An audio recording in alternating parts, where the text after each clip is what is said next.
Imagine walking with your kid alongside one of the world's busiest port and trying to explain what every boat, building, and buoy is supposed to do. This is the situation that Halifax-born Andrew Cochrane found himself in when trying to raise his young son in the Nova Scotian capital. So what did he do to make sense of all of this? He made a TV show for all of us to learn from. Theodore, he's a tugboat and a friendly tugboat too. A friendly tugboat too. Oh, Theodore. Theodore Tugboat is a serious slice of nostalgia for 90's and early 2000s kids from across Canada. The 130-episode series revolves around Theodore, a lovable tugboat that wears a red cap who lives in the Big Harbour with all of his friends. The boats in the harbour face different situations or get into different struggles with each other, but always end up working together to find a solution in the end. The star of our shore, Theodore, is one of the smallest tugs in the harbour. He always wears his red baseball cap, and he'll get offended if you call him cute. His closest friend is Hank, the smallest, funniest, and fastest of the tugs in the harbour.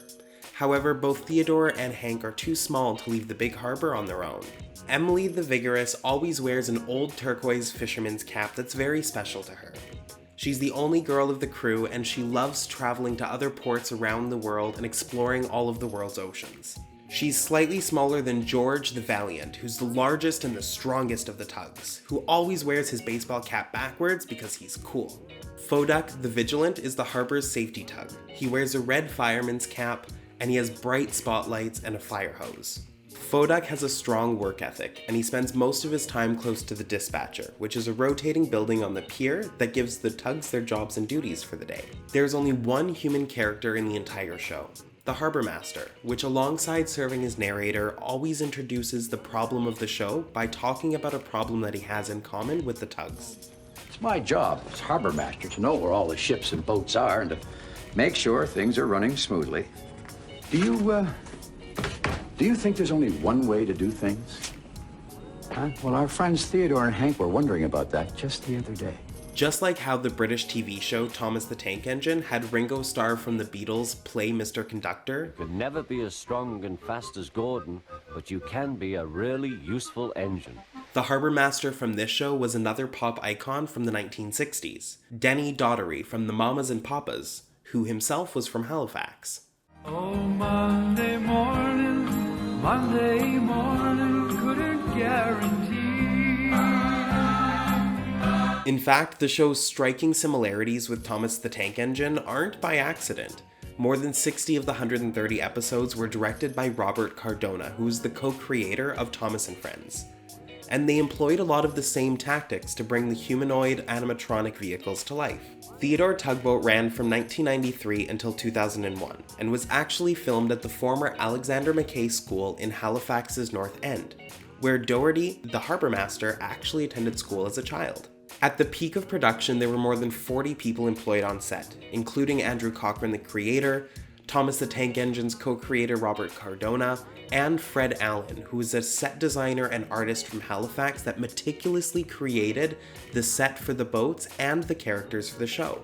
Allen wanted to find the right balance between cute-looking humanoid boats and the weathered look that tugs that spend their entire lives in an Atlantic port would definitely have. The show was filmed in what was essentially a series of small bathtubs. Each of the characters was an actual remote control boat, and the background of the set was Halifax Harbour scaled down to the character's size. Some of the characters in the show are based on actual Halifax locations. For example, Benjamin Bridge, who's a green suspension bridge in the show, is based off the Angus L. MacDonald Bridge, which is a green suspension bridge connecting Halifax to Dartmouth. There's Philip and Fillmore, the ferry twins, that are identical ferries based off of Halifax Transit's actual Halifax 3 and Dartmouth 3 ferries. And even the Chimney Clock Tower, whose job it is to make sure that the tugs are up and ready for work every morning, that is based off of the actual clock tower on Citadel Hill in the middle of the city. Actually, the entire background of the show is essentially just downtown Halifax.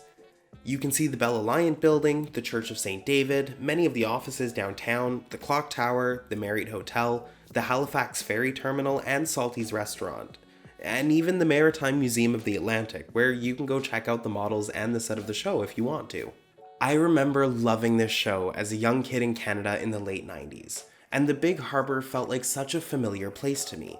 So it was that much more interesting when I ended up visiting Halifax for the very first time, and places started to feel familiar, like they were coming from somewhere deep in my memories, but I couldn't quite put my finger on where. That is until Theodore literally turned the corner. And I'm not talking the little model, I am talking a full-scale tugboat Theodore in Halifax Harbour. The ship, named Theodore II, is an imitation tug that was built in the year 2000 at Snyder's Shipyard in Daybreak, Nova Scotia.